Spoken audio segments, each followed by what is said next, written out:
오늘은 구약율법이 말하는 하나님 나라의 모습을 찾아보고 교회가 나아갈 방향을 찾아보고자 합니다.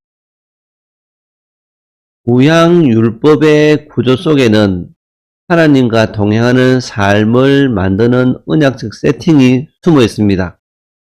구약율법은 단순한 규칙이 아니라 하나님과 동행하는 삶을 실제로 만들어내는 훈련케 하는 구조적 장치였습니다. 하나님은 이스라엘을 가나안 땅에 두고 공간, 시간, 사회구조, 제사 제도를 통해서 이스라엘이 자연스럽게 하나님과 동행하는 의식 속에서 살아가도록 사회를, 공동체를 설계하셨습니다. 하나님이 율법을 통해서 이스라엘에게 주신 첫 번째가 땅, 성전, 진영 등으로 대표되는 공간입니다. 땅, 가나안 땅은 구속사적으로 어떤 의미를 지닐까요? 보수는 가나안을 지상적 에덴의 실현, 에덴의 연속선상에 있음으로 보았습니다. 에덴, 가나안 땅, 예수 그리스도의 인격, 교회로 이어지죠. 물론 성전과도 연결됩니다. 라인은 가나안 땅 전체가 성전임을 강조합니다.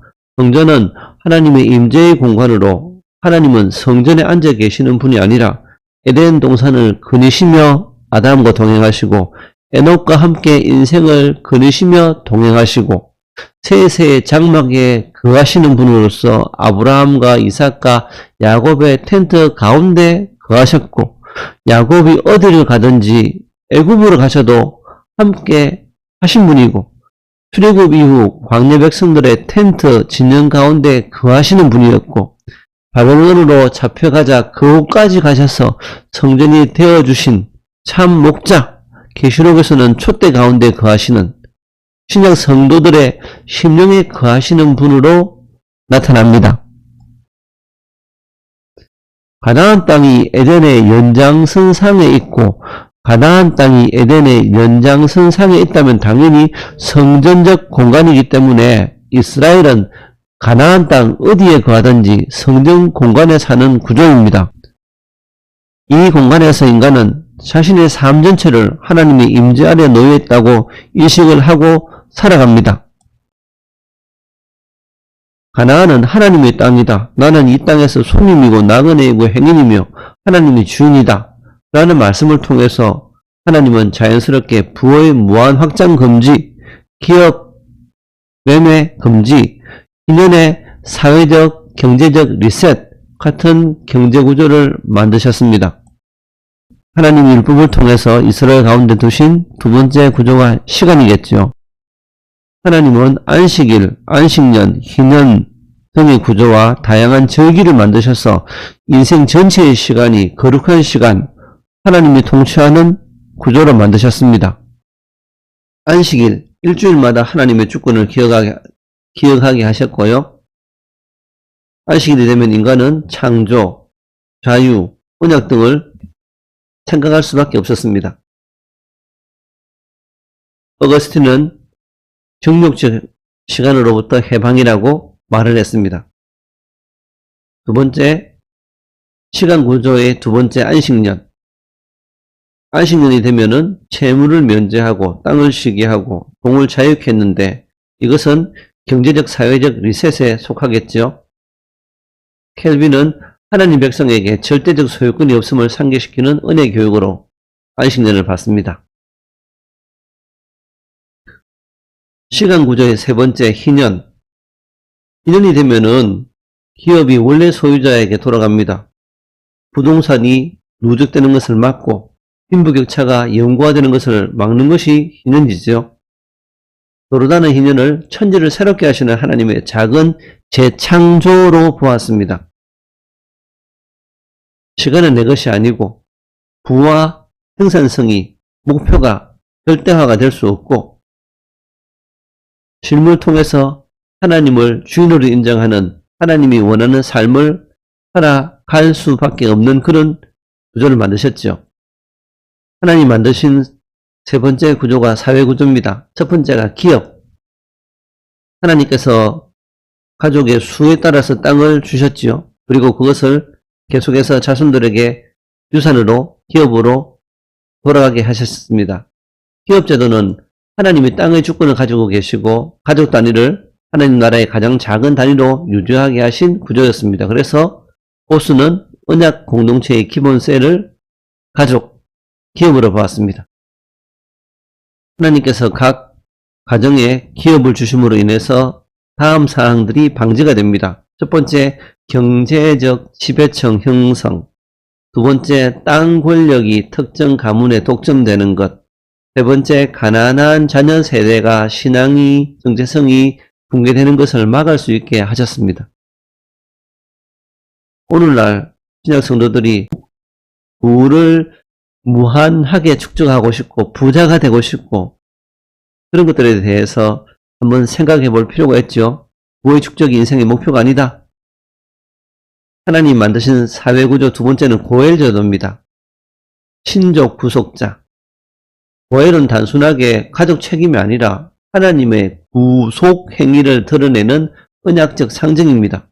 예수님께서 인류를 구속할 것을 미리 내다보는 예수님이 곧 우리의 친족이라는 소리죠. 할비는 고엘을 하나님의 언약적 자비의 실천으로 해석했습니다. 하나님이 만드신 사회구조 세 번째 레위인입니다. 레위인은 땅을 소유하지 않고 천국 48개 성읍에 흩어져서 말씀을 가르쳤는데 나라 전체가 하나의 성전 교육망으로 세팅이 되었습니다. 하나님이 만드신 사회구조 네 번째 정결법이죠. 일상의 모든 영역에서 하나님을 기억하게 하는 것이 정결법의 목적인 것 같아요.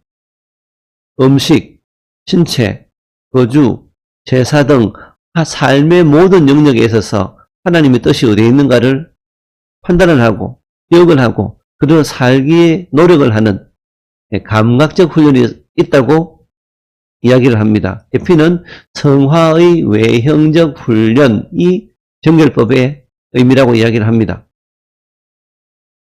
하나님이 율법을 통해서 이스라엘에 만들어 놓은 네 번째 구조가 예배와 제사지요. 예배와 제사를 통해서 삶 전체가 하나님과 동행할 수밖에 없는 그런 패턴이죠. 평생 제사 드려야 되고 평생 하나님께 예배드리는 삶을 살아야 되지 않습니까? 일생생활 속에서 범죄를 하게 되면 속죄를 해야 되고 거룩하게 되면 하나님과 식사하는 그렇게 연결되는 게 성전이죠. 제사제도죠. 정결하게 되면 속죄 제사를 지내게 되고 하나님께 헌신하게 되고 그 결과로 하나님과 화목하게 되어서 식사를 하고 하나님의 임재 아래서 인생을 살아가는 이 패턴이 매년 반복됩니다. 그래서 이스라엘의 마음과 생각과 삶의 패턴이 재조정되는 그런 효과가 있게 하셨습니다. 하나님이 이스라엘 가운데 만드신 구조 네 번째 중에 두 번째 신명기 28장에서 축복과 저주에 대해서 하나님께서 말씀하시는데 이스라엘 삶의 도덕적, 언약적 방향성을 부여했습니다. 지금까지 했던 것을 정리해보면 다음과 같습니다.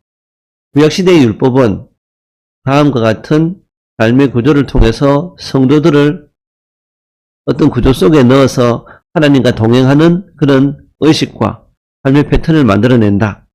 첫 번째, 하나님이 주인인 땅에 산다. 경제, 재물, 부동산, 기업은 모두 하나님 소유다. 왕이죠. 하나님이 주인인 시간 속에 산다. 그래서 일생을 그 리듬 속에서 신앙생활을 하는 겁니다. 영위하죠. 삶을 영위합니다. 공동체는 서로의 구속자 역할을 해야 된다.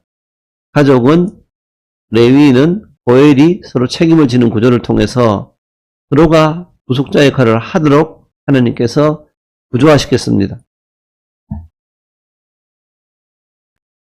예배는 삶의 중심이고 성전 패턴, 정결, 속죄, 제사, 하나님과 화목, 음식을 함께 나눔, 하나님과 임재 이것이 전 삶 속에 스며들어 있습니다. 부와 권력을 축적하는 구조를 제안해서 탐욕을 눌러주는 것이 하나님이 만드신 제도 속에 뚜렷하게 보입니다. 하나님의 공의, 하나님의 통치를 실제 삶 속에서 경험하게 하는 그런 구조입니다. 정결법은 모든 일상 행위를 하나님 앞 프람데오로 재해석하게 했습니다. 우리가 교회 생활하면서 하나님이 우리를 향하신 뜻이 어디 있을까? 어떻게 인생을 살란 말이야? 세상에서 돈을 어떻게 벌고, 어떻게 돈을 쓰고, 어떻게 다른 사람과 더불어 살아가는 것을 원하실까 고민을 하게 되는데, 이미 구약의 하나님 율법 속에 그 답들이 다 있는 것 같아요.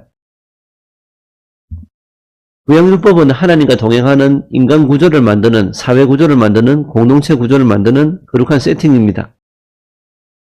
율법은 인간을 제한하고 묶는 장치가 아니라 인간이 하나님과 동행하며 살도록 설계된 생활 구조 전체가 율법입니다. 땅은 하나님 앞에 사는 공간이고, 시간은 하나님을 기억하는 리듬이고, 가족 공동체는 하나님의 자비를 전달하는 구조고, 부와 권력의 확장은, 무한한 확장은 제한되고, 경제적 정의, 정치적 정의, 공의를 세워나가는 그런 삶을 살아야 됩니다. 제사와 정결은 모든 일상을 하나님 앞에서 생각하게 하는 그런 요소가 됩니다. 오늘 공부한 결론은 구약율법은 하나님과 동행하는 인간 공동체 구조를 만드는 거룩한 세팅이다 라는 주제로 이야기를 해봤습니다. 감사합니다.